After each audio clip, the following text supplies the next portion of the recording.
Hello students, आदर्श Navodaya education group channel में एक बार फिर से आप लोगों का स्वागत है।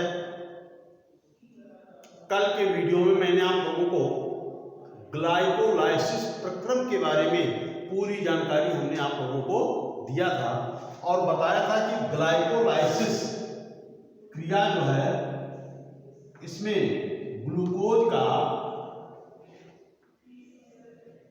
ऑक्सीकरण ऑक्सीजन की अनुपस्थिति में कोशिका के कोशिका द्रव्य में संपन्न होता है और ग्लूकोज लगभग 10 जैव रासायनिक प्रक्रियाओं से गुजरते हुए अंत में पायरुविक अम्ल के 2 अणुओं का निर्माण कर देता है। पायरुविक अम्ल के 2 अणुओं का निर्माण कर देता है। यहां तक हमने कल आपको बताया था कि ग्लाइकोलाइसिस में ग्लूकोज का ऑक्सीजन की उपस्थिति में कोशिका द्रव्य में ऑक्सीकरण होता है, जिसके फलस्वरूप पायरुविक एसिड के 2 अणु बन जाते हैं अंत में, यानी कि ग्लाइकोलाइसिस का लास्ट प्रोडक्ट यानी अंतिम उत्पाद के रूप में पायरुविक अम्ल के 2 अणु बनते हैं। अब इनका फ्यूचर क्या है पायरुविक अम्ल का? यदि पायरुविक अम्ल को यानी ग्लाइकोलाइसिस क्रिया के अंत में निर्मित पायरुविक अम्ल को यदि ऑक्सीजन मिल जाती है, यदि ऑक्सीजन मिल जाती है तो यह क्रिया जो है क्रेब चक्र में चला जाता है, क्रेब साइकिल में चला जाता है। और यदि पायरुविक अम्ल को ऑक्सीजन नहीं मिल पाता है, ऑक्सीजन अनुपस्थित है, तो ये क्रिया जो है किण्वन, जिसे फर्मेंटेशन कहते हैं, फर्मेंटेशन की दिशा में चला जाता है। तो आज के वीडियो में हम आपको सबसे पहले ये बताएंगे कि पायरुविक अम्ल का ऑक्सीजन की अनुपस्थिति में जब इसका ऑक्सीकरण होता है तो किण्वन की क्रिया होती है। और किण्वन है क्या, फर्मेंटेशन क्या है, फर्मेंटेशन की डेफिनेशन और फर्मेंटेशन के प्रकार के बारे में हम आपको बताएंगे। तो सबसे पहले हेडिंग हम लगा लेते हैं, फर्मेंटेशन।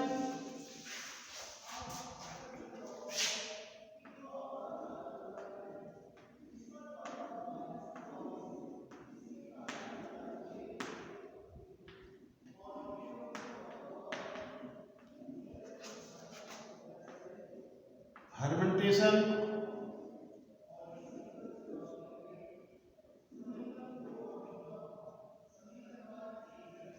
यानी कि किण्वन, हिंदी में इसको किण्वन कहा जाता है। तो सबसे पहले हम इसकी परिभाषा यानी डेफिनेशन बताएंगे आपको, फर्मेंटेशन किसे कहते हैं। तो फर्मेंटेशन की परिभाषा है कि ऑक्सीजन की अनुपस्थिति में पायरुविक अम्ल से इथाइल अल्कोहल व कार्बनिक अम्लों के निर्माण की क्रिया फर्मेंटेशन कहलाती है। ऑक्सीजन की अनुपस्थिति में पायरुविक अम्ल से इथाइल अल्कोहल व कार्बनिक अम्लों के निर्माण की क्रिया फर्मेंटेशन कहलाता है। इसको आप नोट कर लेना, इसकी डेफिनेशन को। तो फर्मेंटेशन की क्रिया जो है यह कुछ कवक जैसे ईस्ट कुछ उच्च वर्गीय पौधों आदि में पाया जाता है फर्मेंटेशन की क्रिया।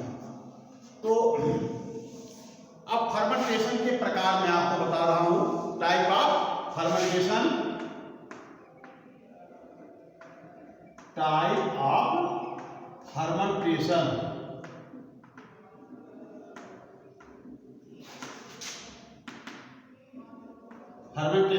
प्रकार, तो देखिए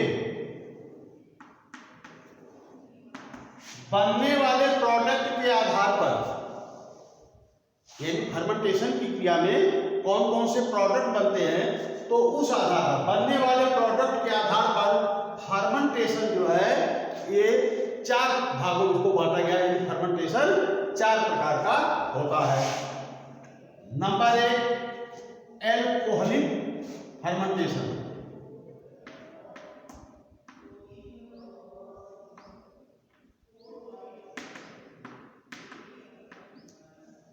एल्कोहलिक फर्मेंटेशन। नंबर 2 एसिटिक अम्ल फर्मेंटेशन। Acetic acid fermentation. तीसरा है लैक्टिक एसिड फर्मेंटेशन। चौथा है ब्यूटाइलिक अम्ल, ब्यूटाइलिक एसिड फर्मेंटेशन। तो ये फर्मेंटेशन यानी बनने वाले प्रोडक्ट के आधार पर फर्मेंटेशन 4 प्रकार का हो गया।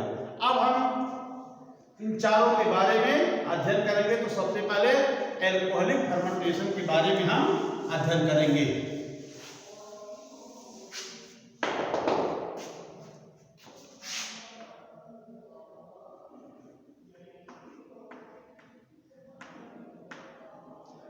एल्कोहलिक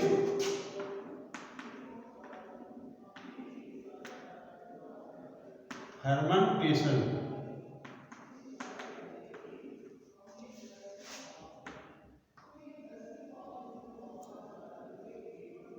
देखिए भाई, एल्कोहलिक फर्मेंटेशन जो है ये प्रायः ईस्ट में पाया जाता है, जो कि कवक होते हैं। तो एल्कोहलिक फर्मेंटेशन जो है यह प्रक्रिया जो है 2 स्टेप में पूरा होता है। यानी कि एल्कोहलिक फर्मेंटेशन यानी जब फर्मेंटेशन के फलस्वरूप एल्कोहल का निर्माण होता है तो उसे एल्कोहलिक फर्मेंटेशन कहते हैं। यानी कि पायरिक अम्ल का ऑक्सीजन की अनुपस्थिति में एल्कोहल का निर्माण करना ये एल्कोहलिक फर्मेंटेशन कहलाता है। एल्कोहलिक फर्मेंटेशन 2 स्टेप में पूरा होता है। सबसे पहले पायरुविक अम्ल से एसिटाल्डिहाइड का निर्माण होता है। सबसे पहले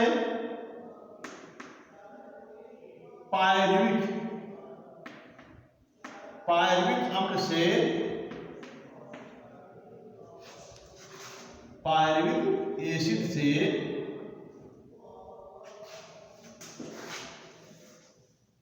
पायरुविक अम्ल से एसिटाल्डिहाइड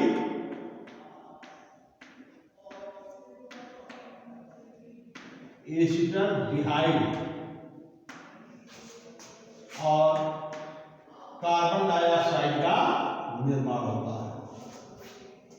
यह क्रिया पायरुविक डीकार्बोक्सिलेज एंजाइम की उपस्थिति में होता है। पायरुविक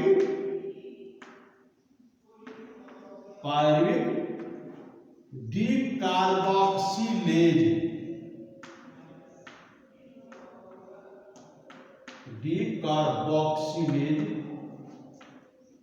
एंजाइम की उपस्थिति में होता है। तो देखो भाई, यानी सबसे पहले पायरुविक अम्ल का डीकार्बोक्सिलीकरण होता है। हम ऐसा कहेंगे कि एल्कोहलिक फर्मेंटेशन 2 स्टेप में पूरा होता है। सबसे पहले पायरुविक अम्ल का डीकार्बोक्सिलीकरण या डीकार्बोक्सिलेशन होता है, जिसके फलस्वरूप एसिटाल्डिहाइड और कार्बन डाइऑक्साइड का निर्माण होता है। तो डीकार्बोक्सिलीकरण कहते हैं किसको है, पहले शब्द को देख लीजिए आप। डीकार्बोक्सिलीकरण किसे कहते हैं?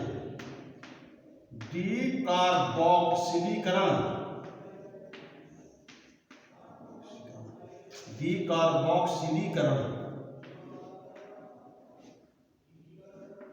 या डीकार्बोक्सिलेशन। अब ध्यान रखना, हमने आपको बताया था कि बायोलॉजी में अगर डी शब्द आता है, किसी शब्द से पहले डी आ जाता है तो डी का मतलब होता है निकलना। तो डीकार्बोक्सी, अब इसमें तीन शब्द है, डीकार्बोक्सिलीकरण में तीन शब्द, एक हो गया डी, दूसरा हो गया कार्बोक्सी,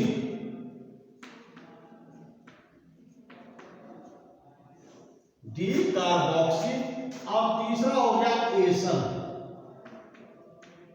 तीन शब्द डीकार्बोक्सिलेशन। तो डी माने निकलना, कार्बोक्सी का मतलब होता है कार्बन, और एशन, कहीं भी एशन शब्द ATION अगर किसी शब्द के आगे लग गया, किसी शब्द के आगे एशन ATION अगर जो लगा है तो एशन का मतलब होता है क्रिया, किसी चीज की प्रक्रिया, एशन। तो जैसे अब इसमें डीकार्बोक्सिलीकरण यानी किसी यौगिक में से कार्बन का निकल जाना डीकार्बोक्सिलीकरण कहलाता है। किसी यौगिक से कार्बन का निकलना डीकार्बोक्सिलीकरण या डीकार्बोक्सिलेशन कहलाता है। तो ध्यान रखिए आप, पायरुविक अम्ल से कार्बन निकल रहा है, पायरुविक अम्ल से कार्बन निकल रहा है, तो पायरुविक अम्ल से कार्बन जब निकलेगा तो इसको निकालने वाले एंजाइम का क्या नाम होगा? Pyruvic decarboxylase. इस एंजाइम का नाम हो जाएगा पायरुविक डीकार्बोक्सिलेज। क्योंकि हमने आपको बताया था एज शब्द किसी शब्द के आगे एज लगा है, एज माने एंजाइम हो जाता है। तो पायरुविक अम्ल से कार्बन को निकालने वाला जो एंजाइम होगा वो होगा पायरुविक डीकार्बोक्सिलेज। तो सबसे पहले पायरुविक डीकार्बोक्सिलेज एंजाइम की उपस्थिति में पायरुविक अम्ल का डीकार्बोक्सिलीकरण होता है, जिसके फलस्वरूप एसिटाल्डिहाइड और प्लस कार्बन डाइऑक्साइड का फॉर्मेशन होता है। ये तो पहला स्टेप हो गया। दूसरा स्टेप क्या है? एसिटाल्डिहाइड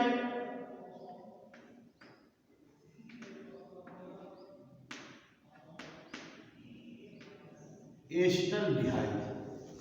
अब ये एसिटाल्डिहाइड जो है ये NADH प्लस H आयन से क्रिया करके NADH plus,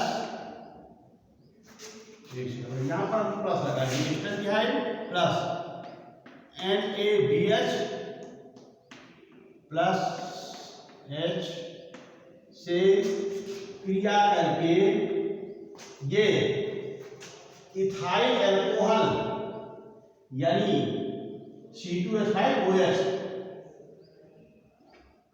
C2H5OH plus CO2 का निर्माण कर देता है। यानी दूसरे स्टेप क्या है? एसिटाल्डिहाइड जो है ये NADH प्लस H आयन से क्रिया करके इथाइल अल्कोहल और कार्बन डाइऑक्साइड का निर्माण कर देता है। अब देखिए,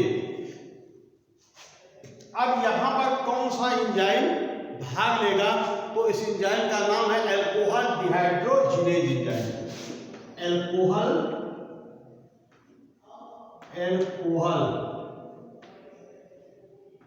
डिहाइड्रोजिनेज,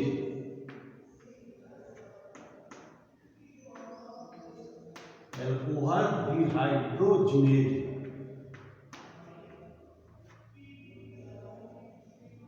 अल्कोहल डिहाइड्रोजिनेज एंजाइम की उपस्थिति में acetaldehyde NADH plus H ion से क्रिया करके ethyl alcohol plus carbon dioxide का निर्माण करता है। NAD का पूरा नाम क्या है? Nicotinamide adenine dinucleotide. ये मैंने आपको पहले के वीडियो में बताया था, सारे के नाम बताए थे मैंने आपको।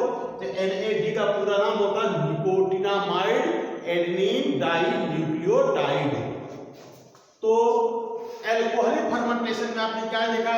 ये 2 चरणों में हुआ। सबसे पहले पायरुविक डीकार्बोक्सिलेज एंजाइम की उपस्थिति में पायरुविक अम्ल का डीकार्बोक्सिलीकरण होता है, जिसके फलस्वरूप एस्टल्डिहाइड और कार्बन डाइऑक्साइड का निर्माण होता है। दूसरे स्टेप में एस्टर यानी अल्कोहल डिहाइड्रोजिनेज एंजाइम की उपस्थिति में एस्टल्डिहाइड NaDH+HI से क्रिया करके इथाइल अल्कोहल और कार्बन डाइऑक्साइड का निर्माण कर देता है। ये हो गया आपका एल्कोहलिक फर्मेंटेशन। अब सेकेंड दूसरा में एक आपको बताएंगे, दूसरा फर्मेंटेशन। पहला एल्कोहलिक फर्मेंटेशन था और दूसरा जो है ये आपका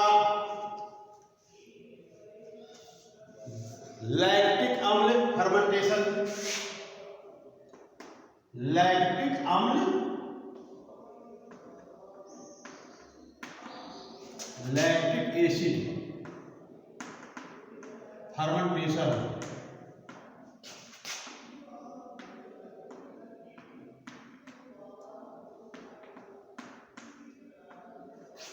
फर्मेंटेशन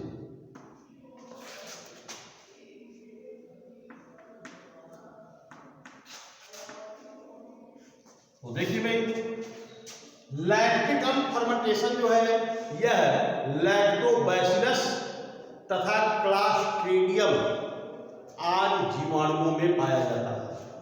इस लैक्टिक अम्ल फर्मेंटेशन ये लैक्टोबैसिलस तथा क्लॉस्ट्रिडियम आदि जीवाणुओं में पाया जाता है। तो लैक्टिक एसिड फर्मेंटेशन में होता क्या है कि सबसे पहले पायरुविक अम्ल जो है NaDH+HI से क्रिया करके लैक्टिक अम्ल का निर्माण कर देता है। यानी पायरुविक एसिड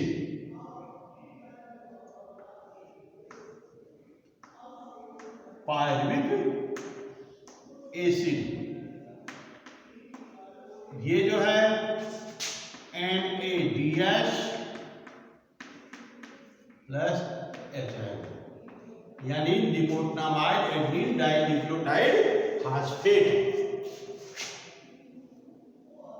से क्रिया करके लैक्टिक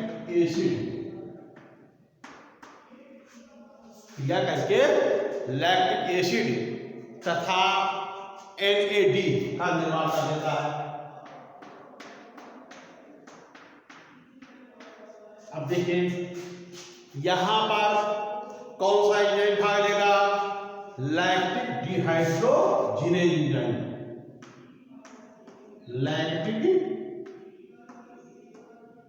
डिहाइड्रोजिनेज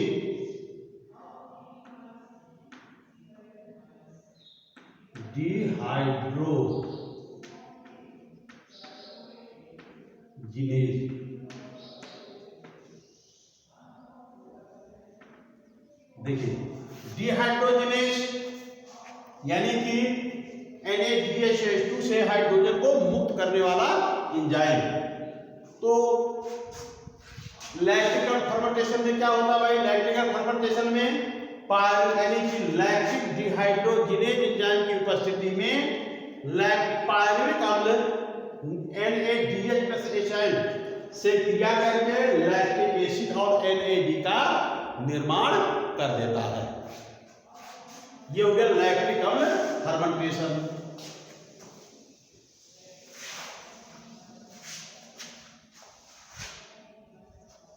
तीसरा है एसिटिक अम्ल fermentation.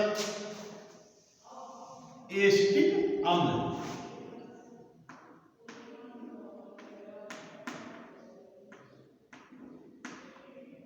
Acetic acid fermentation.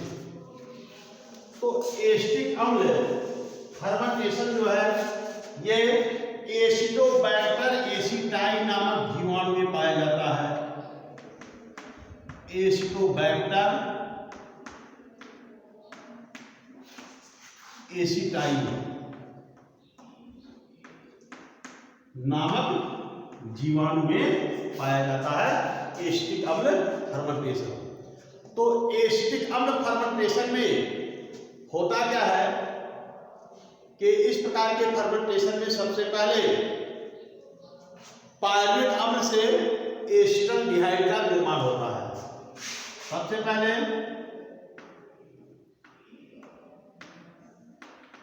Pyruvic acid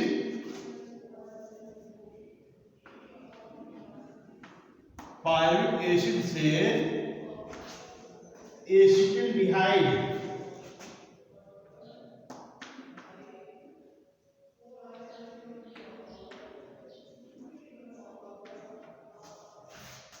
acetaldehyde का निर्माण होता है।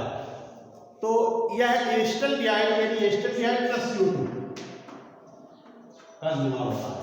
अब ये एसिटाल्डिहाइड जो है, यह एसिटाल्डिहाइड ये एसिटिक अम्ल में कन्वर्ट हो जाता है। अगले स्टेप में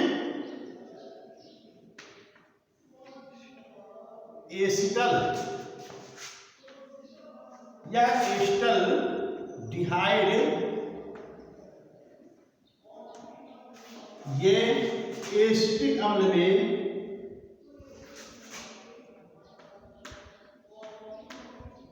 एसिटिक एसिड में कन्वर्ट हो जाता है। यह है एसिटिक एसिड फर्मेंटेशन।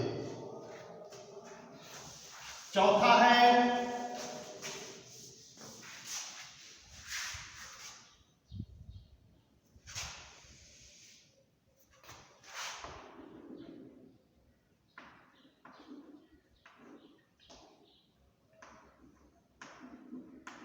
ब्यूटेरिक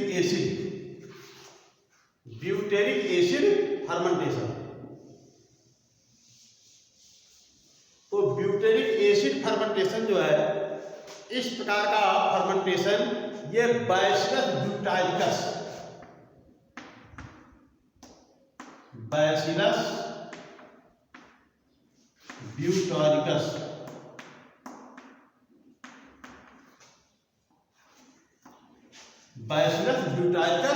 तथा क्लास्ट्रीडियम ब्यूटारिकस आदि जीवाणुओं में पाया जाता है।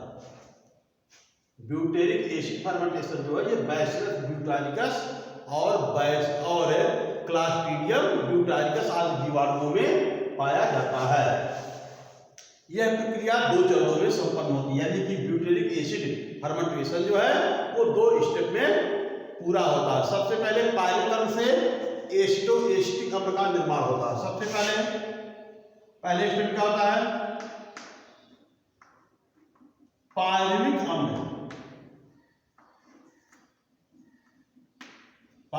एसिड से एसिटिक अम्ल का निर्माण होता है। एसिटिक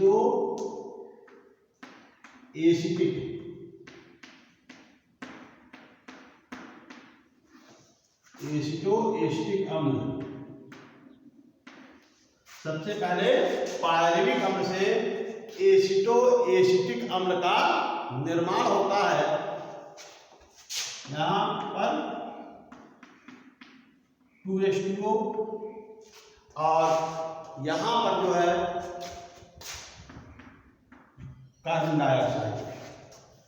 तो सबसे पहले पायरुविक अम्ल से एसिटिक अम्ल का निर्माण होता है, फिर एसिटिक अम्ल से ब्यूटाइलिक अम्ल का निर्माण हो जाता है दूसरे स्टेप में। एसिटिक अम्ल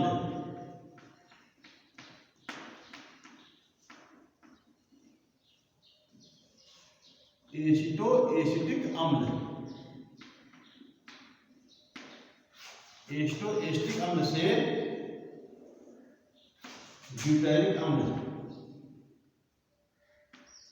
ब्यूटाइलिक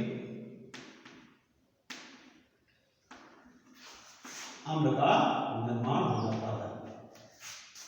सबसे पहले पायरुविक अम्ल से एसिटिक अम्ल बनता है, उसके बाद एसिटिक अम्ल से ब्यूटेरिक अम्ल का निर्माण हो जाता है प्लस 4 हाइड्रोजन। और यहाँ